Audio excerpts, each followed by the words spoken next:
Hello and welcome to Energy Unplugged by Aurora. This podcast features various experts from Aurora having in-depth conversations with key industry leaders, policymakers and academics from all over the world. It explores the hottest topics across the energy market and gives a unique perspective on major energy issues.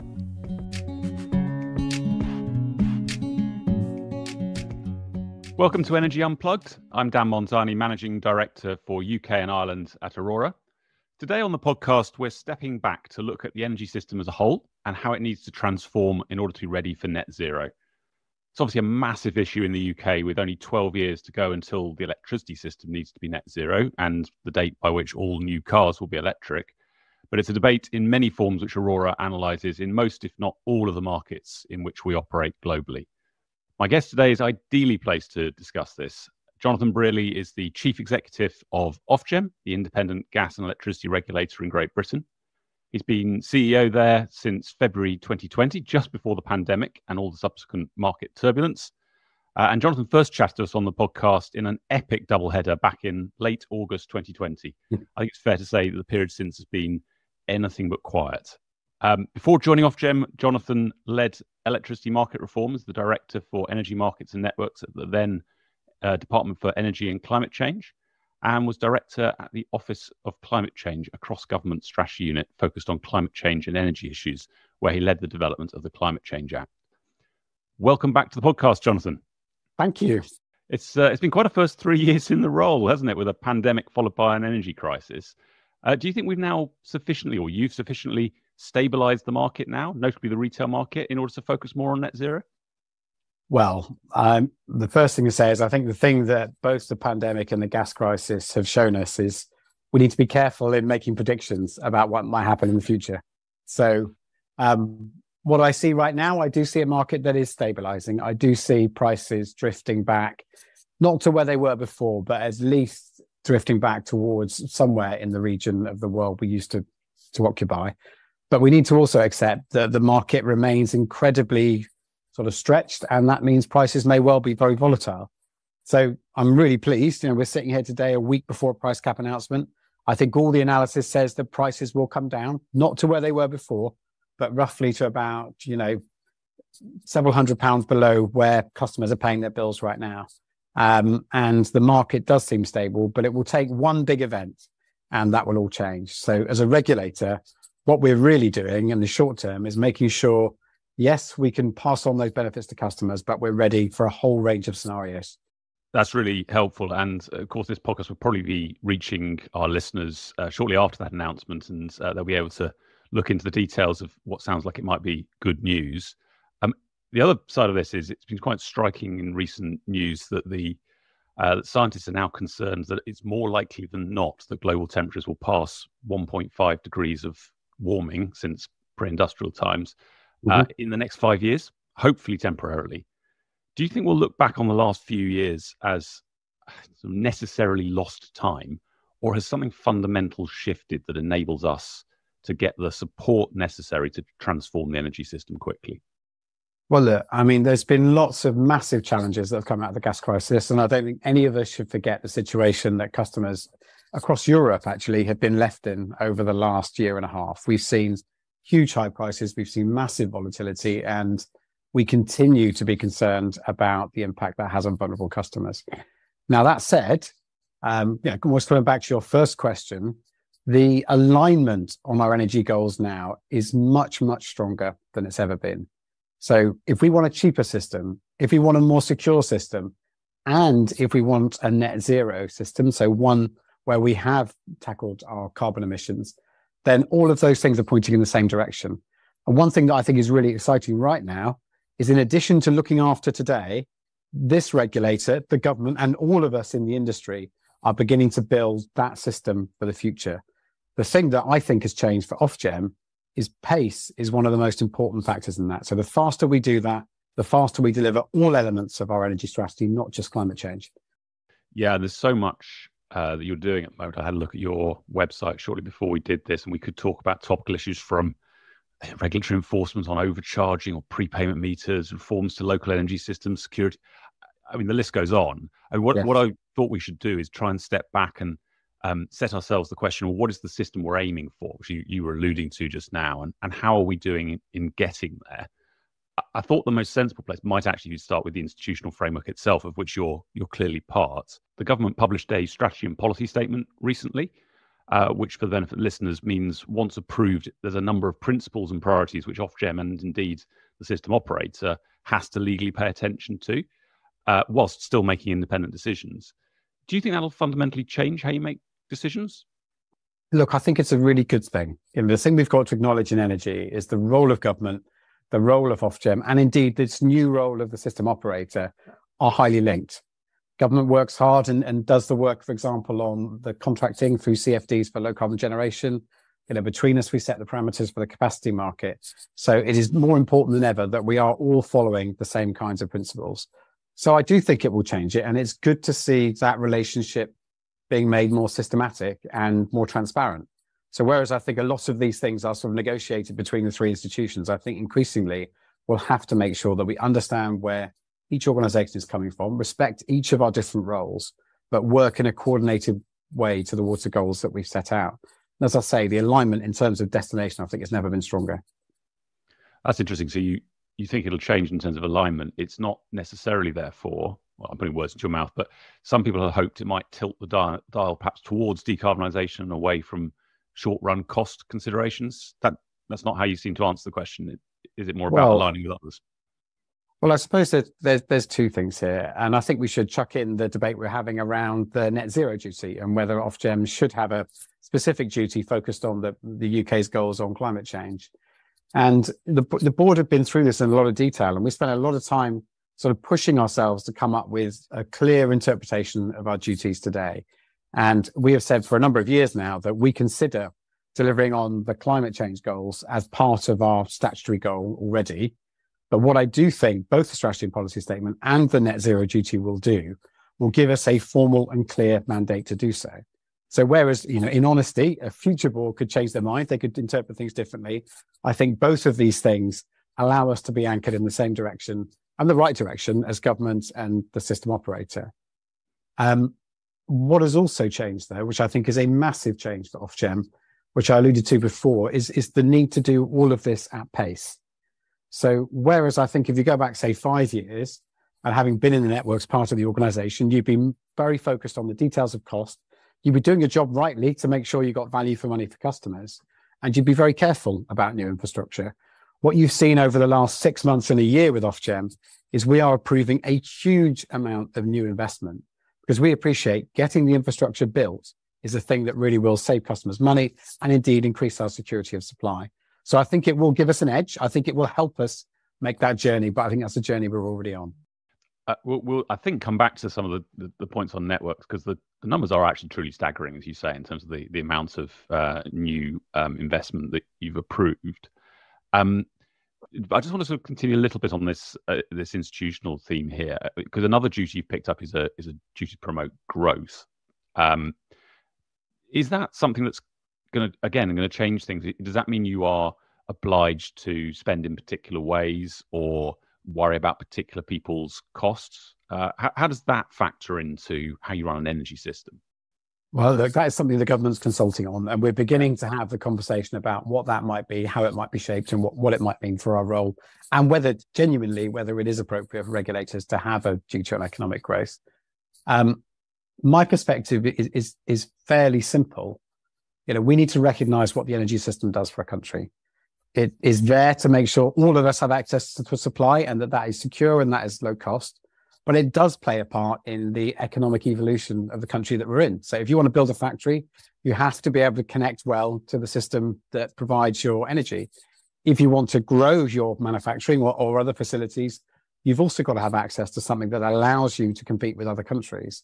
So I think there is a genuine discussion, which we are very open to, with government and with all stakeholders about how we shape that.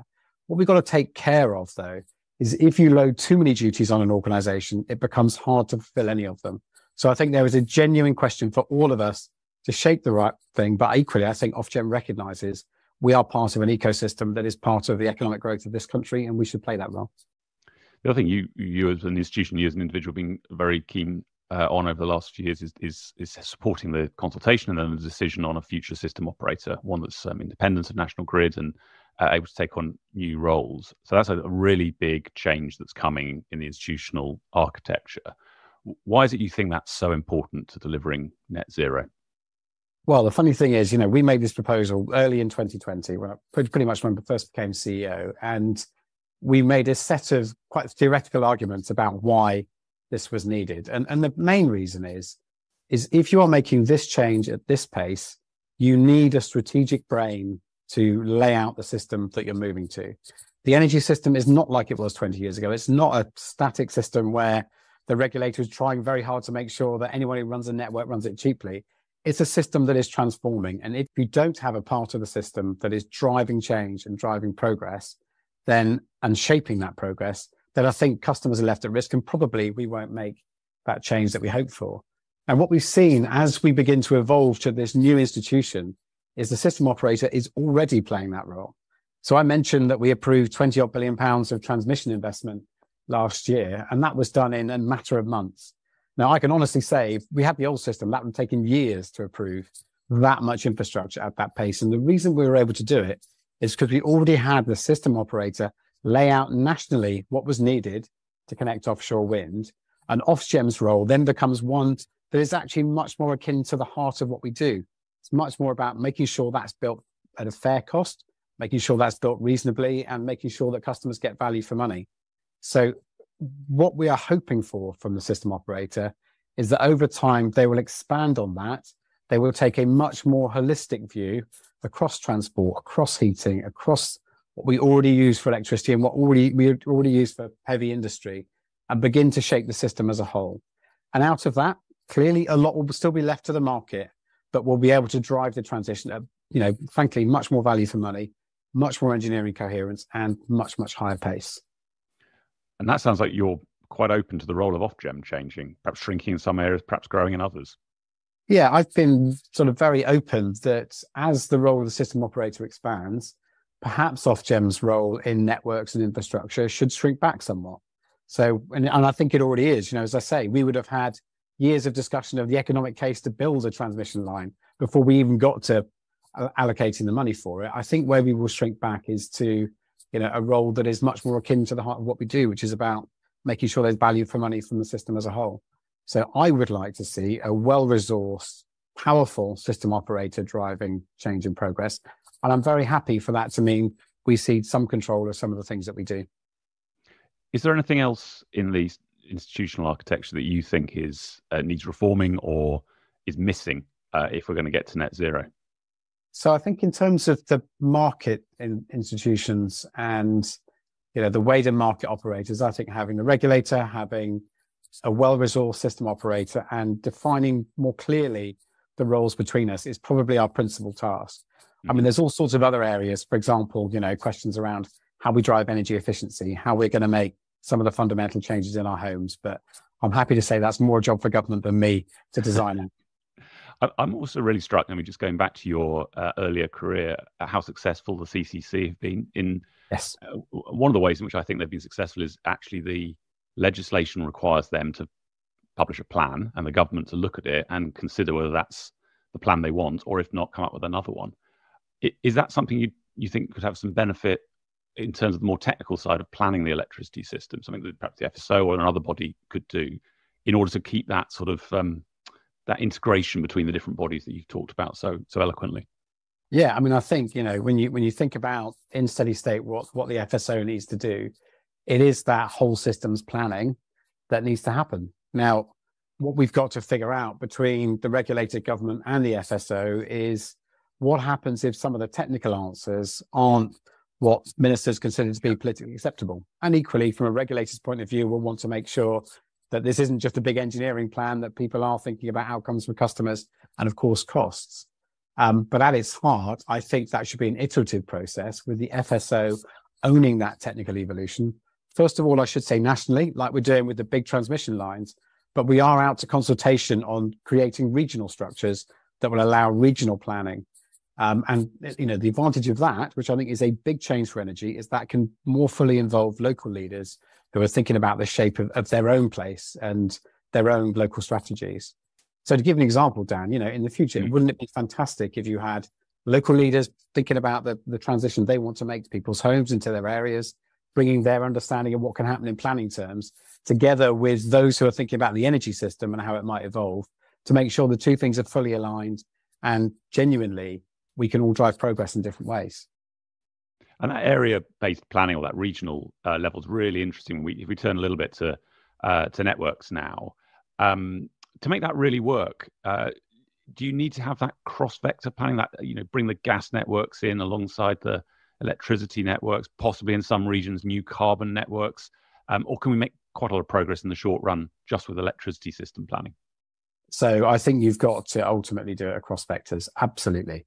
So, because I think one of the big things we haven't talked about yet is how we're going to make this transition in how we heat our homes. So how we're going to drive a change either to a more electricity-based solution, which would be ground source and air source heat pumps most likely, or we're going to transition to low carbon gas. Now, I genuinely think there is a huge role for local areas to shape that. We may well have different solutions in different regions. You've mentioned low carbon networks, hydrogen networks, for example. All this needs to be part of the system planning.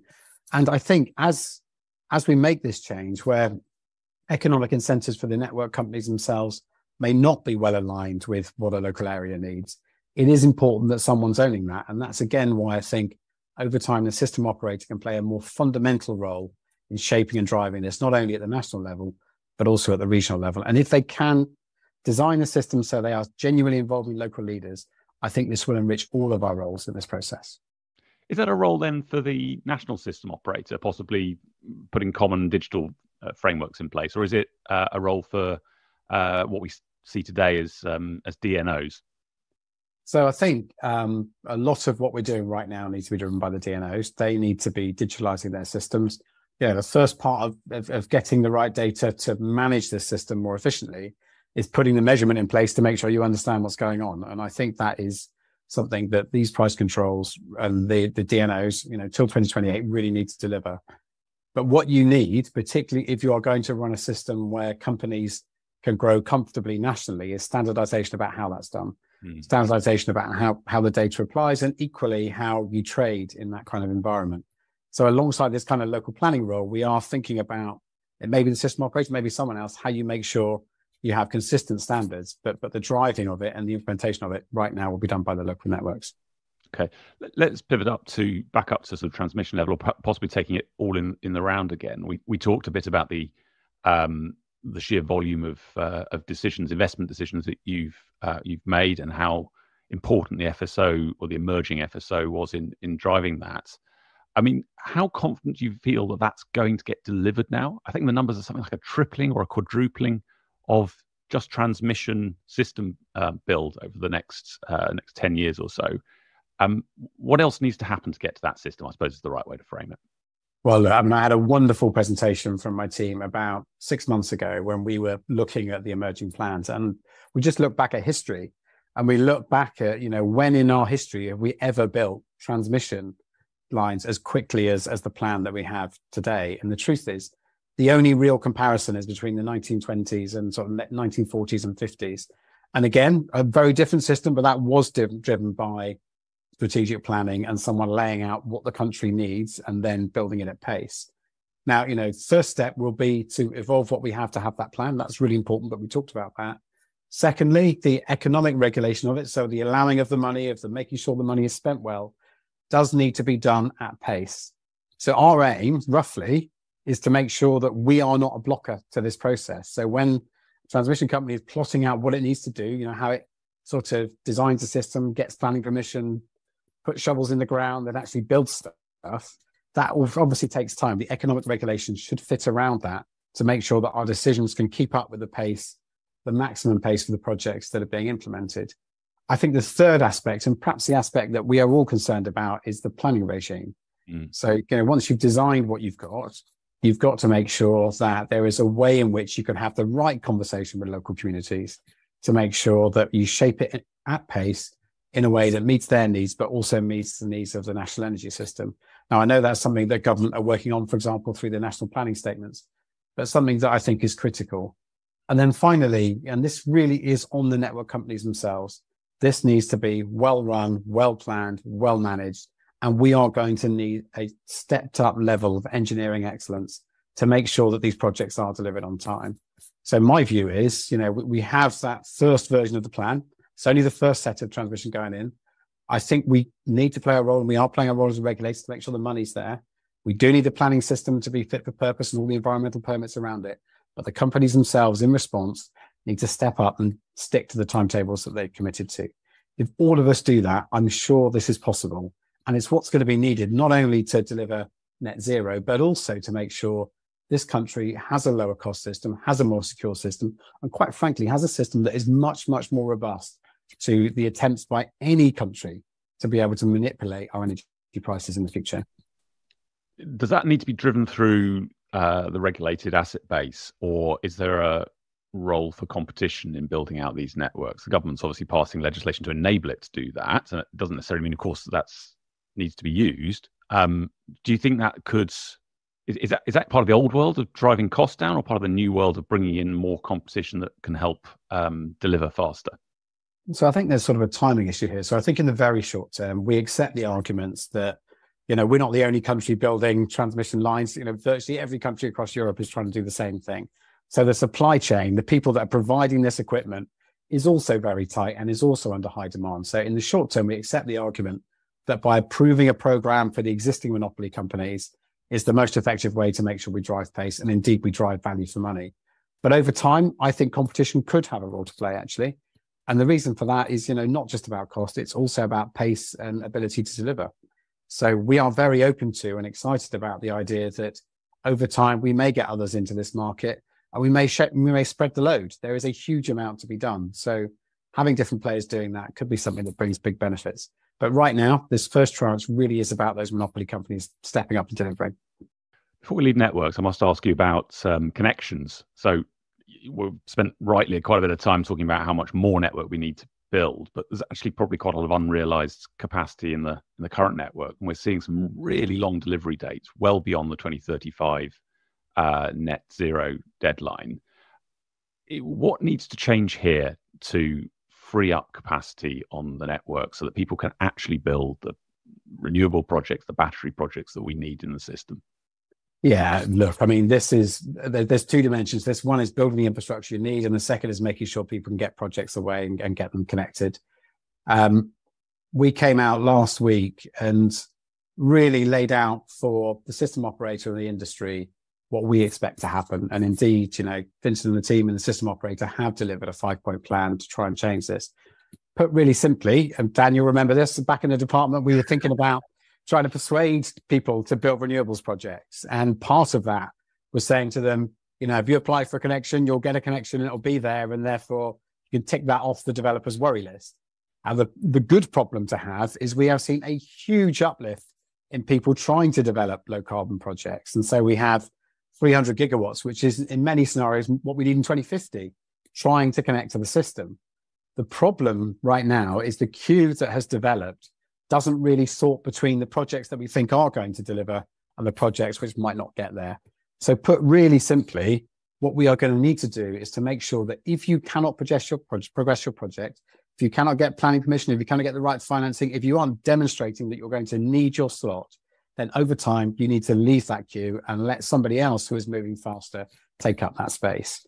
Now, the truth is that will make a huge difference to the connections dates and the connections queues that we've seen.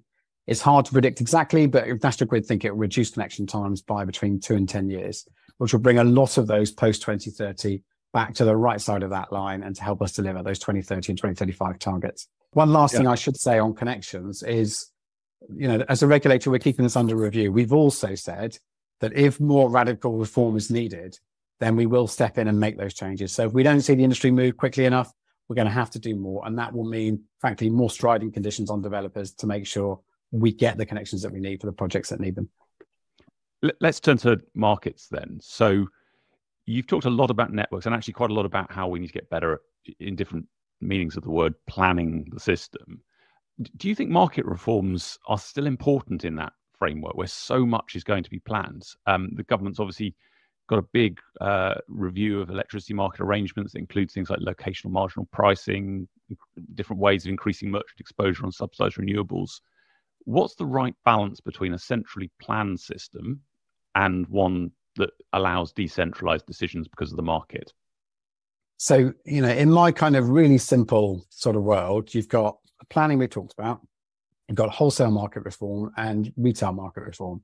And for me, they are all three big building blocks of how we get to that system that we hope to get to, where, we're driving electric cars, we're flexible in the point at which we charge them, we're using our energy in a very different way, and we're building the infrastructure we need to build to make all that happen. So I think alongside, developing the role of the system operator, yes, we do need to look at our wholesale market, and we do need to consider also how we're going to make sure the customer interface in all of this works for customers, because all of us, I think, don't need to change the service we get from our energy system, but we probably need to change very much the way we use that system to get that service.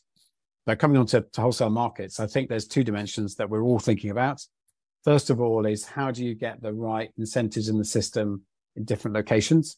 How do you make sure that when there's a lot of people generating the market in a particular area and you can't get that out through the transmission system or through the wires, you have an appropriate market that can make the best of that, but also a time-based system that allows us to be able to tap into the times when the wind's blowing in the middle of the night, where actually that's where we should all be in the future charging our cars, because that's when electricity is most abundant. So for me, thinking really hard, almost, less, first of all, about the technicalities of what wholesale market you need, but starting from, what sort of incentives do we need and what sort of behaviors are we expecting from customers, generators, storage developers, and indeed from suppliers themselves, and then working back to the kind of market that you'd expect to deliver that. So I think it's one of the big things we'll need to focus on in the next 5 years. Let's do that then. Let's dig into the retail and the consumer end of market reform. Do you think consumers will worry about the potential to be exposed to bigger price spikes in different times when it's more expensive? Or will they welcome it as the opportunity to move their demand to other times? How do you think that balance between protection and efficiency is going to play out in the future? So look, I think one thing we all need to learn, and we've definitely learned that in the last 2 years, is that consumers are not a kind of homogenous sort of group of people who respond. So I think we need to respect the fact that there already are customers out there who are really keen to use their energy differently. There are people who are on flexible tariffs right now, and I think that's something that will grow. And we should say the flexibility service that was launched sort of last year in response to what could have been a very tight winter had take-up that I think pleasantly surprised all of us. Now, to be honest, the prices were very high relative to other things to get that behavior change, but clearly there was a lot of interest given the fact that we don't have the technology in place, and it was quite an intensive thing to reduce your demand because it was frankly switching things off. But equally, what retail regulation has shown us in the last 10 years is we need to be thoughtful about those customers that do want to be protected. And so I think there's going to be a balance to strike actually for people. I think it might depend on what type of customer you are. There are parts of electricity demand that are very easy to flex. So if you do have an electric car, it doesn't really matter when you charge it. And so therefore having a system that chooses the cheapest time of day, it sounds like a good thing, almost universally. I think where it becomes more difficult is where you have people that have energy needs that are hard to move. And we do need to think hard about how you support the most vulnerable and how you make sure that the customers aren't exploited in that process. So I think there is a really big job in the future, as well as that wholesale market, which Dan, you and I could talk for hours about the technicalities of, to a retail market that quite frankly treats customers like people and thinks about how this system is going to interact with what all of us do. But what I'm optimistic about, and this goes for every type of customer, is the conversations I have with people, particularly through the crisis, is opportunities that are there to save money, to reduce your bills, are things that people want to engage with. And what I found really interesting is actually, funnily enough, when I talk to older customers, customers who remember Economy 7, this all feels quite intuitive for them, actually. They're like, well, okay, I could do something later in the night and that would reduce my bills. So I don't think we should be complacent about that change, but I don't think we should assume that everyone's going to be against it either. Actually, some people a long time ago have been used to a system that did exactly that sort of thing. obviously in a more controlled way than perhaps we're envisaging in the future. Is there a role for a social tariff in this? So we've been sort of quite clear that a social tariff is something we would like to explore with government. In part, in the short term, that is simply about the dynamics of the market we're in, and perhaps about making sure that if we do get another price spike, we can target support at those who are most vulnerable. I mean, the energy price guarantee was something Ofgem supported. It's something that, in fact, that we are a big part of implementing, but it covered all of us. I think, were we to face something similar in the future, perhaps you have a smaller scale, it would be good to think we had a system within energy to target those who are most under stress, which is vulnerable customers with large energy needs. So if you have a disability in your family, if you have a dependency on the energy system.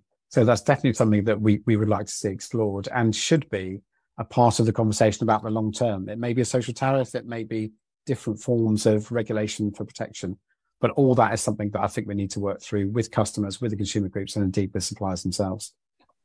You started to paint a bit of a picture about what the retail market of the future might look like. Is there a way in which regulation will need to shift? You need to do things differently in order to both bring in those signals, but also shift perhaps more to allowing people to sell services and rather than just a lowest cost commodity. Is there a change in mindset for Ofgem in this as well? So I think there's a change in mindset for all of us, actually.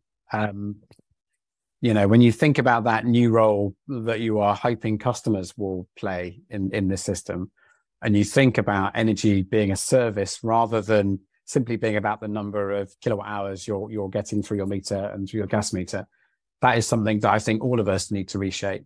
Now, we've got very clear short-term priorities, clearly financial resilience, given the impact the gas crisis had on the retail market. Service standards need to improve from where they are right now, and we're working hard with the companies to do that. And you mentioned some of our enforcement and compliance cases over the last few days. And equally, we need to begin to adapt pricing regulation so that it's ready for this world that we're describing. But I do think, an open conversation about the right regulatory model when we get to that destination is something all of us need to have. And I don't think right now anyone has a clear answer to make sure that you can regulate in a way that's flexible enough so we can take advantage of these new tariffs and make sure we're all getting our energy at the cheapest time, but equally make sure customers are sufficiently protected. That's excellent, Jonathan. And I mean, at the risk of carrying on doing another double header like we did last time, I'm going to try and draw it to a bit of a close here. So we've talked a lot about the institutions, which is, I think, important, the different networks and the markets. I think I might close by sort of trying to get you to give me a bit of a dashboard, sort of a red, amber, green rating of where we are in a couple of areas across the system, and perhaps a sentence or so to explain why you've given it that judgment. So in terms of how well set we are to get to a net zero system, how well set are we in terms of having a holistic design, one that all the key parties agree on? I would have to give it somewhere between an amber and an amber red, I think, because of the pace at which we need to move. I think there's two questions there, and it depends how you interpret this. So in terms of how well set we are for 2050, my view is for the energy part of that task. And remember, there's farming and all sorts of other things that need to be dealt with. But for the energy part of that, I think we're pretty well set, actually. I think the transition that the UK is pushing and the targets that the government have laid out for getting to 2035 puts us in quite a strong position to make that ultimate transition. But we need to be honest with ourselves. That transition to 2035 is a big challenge. And it's something that all of us are going to need to be part of. So I think the next 2 years are critical for the regulator and particularly the system operator, because that plan that is produced will be the basis of the change we make over the next 10 years and will be critical to that. Very good. The second one to rate is one you've talked about a lot on the podcast today, which is regulatory speed. And I'm not just talking about Ofgem here. I'm thinking about all the other regulators in the space, whether they're environmental or government. But how are we doing on that point about pace you talked about? So I think I'd break it down. I think on economic regulation, particularly around infrastructure, I'm sort of, as a good civil servant, I never get to green, so I'm an amber in. So I think that we've got to accept there's still a challenge. You've got to accept that Ofgem and other institutions need to work hard to deliver at pace. And frankly, we are dependent on the companies because a lot of this is about the quality of the work that the companies do to make sure we feel sufficiently comfortable on behalf of customers to unlock billions and billions of pounds. I think across the wider system, as I've said, we need to evolve planning We need to involve environmental consents. And I think we need to appreciate that that is a very hard task, because in both senses, there are some massive objectives there that you're making trade-offs around.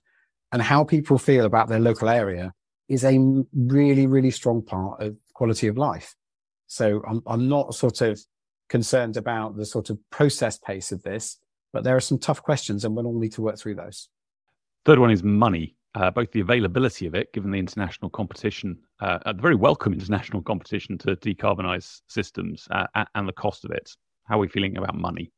I'm probably going to say something slightly controversial here.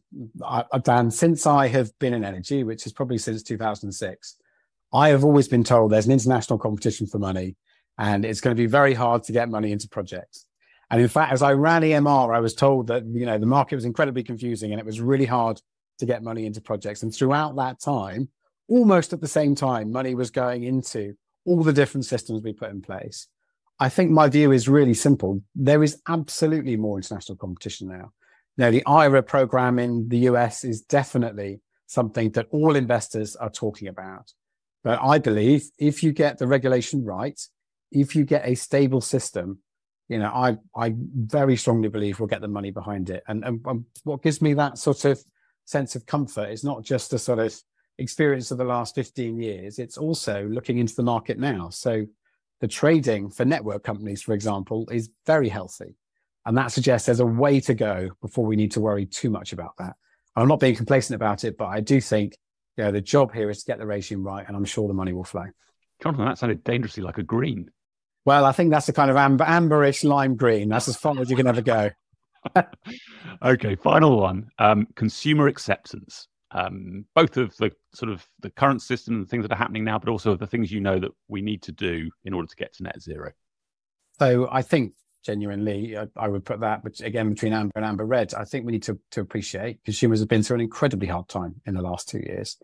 You cannot sort of experience an increase in your bills of sort of 300% in some cases, going from £1,000 to £2,500 on average, is something that is not going to be met with a huge amount of consumer distress and ultimately understandable distrust as a result of that. Equally, the concepts that we're talking about are very familiar to those who are sort of in the energy field. We've been talking about some of these things for a very long time, but they are very new. I mean, if I can just give a personal example, we have just got a second-hand electric car, and that change for us was a very new thing, and we are probably amongst the sort of group of early adopters you'd imagine we'd be. To go through that change and to have customers go through the sorts of changes they're going to need to go through, I think is going to take a lot of thought. And if I had one kind of sort of last comment about how we regulate, how we make policy, and that is to make sure we are starting with the people out there who are using the system. And that probably means sort of certainly using our economics and using the best economics we have, but not just relying on that. A lot of this is going to be about behavior change, about people accepting things might feel a bit different to the way they felt before. And my experience has been, if you're blind to that, then that's when things become very, very difficult to do. Jonathan, thank you. That's a really good point to end on. Covered an awful lot of ground there. Thank you very much for your time. It's been really good to have you back on the podcast. Thanks. Thank you. That was Dan Monzani, Aurora's Managing Director for the UK and Ireland, talking to Jonathan Brearley, Ofgem's Chief Executive Officer. Do keep an eye on our podcast feed for more in-depth conversations with senior members of the energy industry. The best way to do this is to subscribe on whatever platform you use. Thanks for listening and goodbye.